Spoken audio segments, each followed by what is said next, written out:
হাদিসে শবে বরাত নামে কোনো শব্দ নাই, এক নম্বর কথা। কি নাই ভাই? শবে বরাত নামে কোনো শব্দ নাই, আছে লাইলাতুন নিসফুম মিনাশ শাবান, শাবান মাসের মধ্য রজনী। শাবান মাসের মধ্য রজনী।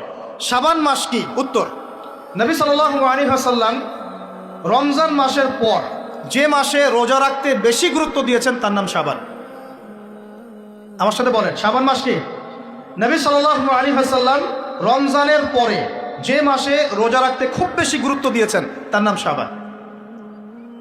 আয়েশা রাদিয়াল্লাহু আনহা তিনি বলতেন যে শাবান মাস আসলে নবী সাল্লাল্লাহু আলাইহি ওয়াসাল্লাম এত বেশি বেশি রোজা রাখতেন যে মনে হতো তিনি রোজা ছাড়বেনই না, সারা মাস রেখে ফেলবেন। বেশি থেকে বেশি রোজা রাখতেন শাবান মাসে। প্রশ্ন হচ্ছে কেন?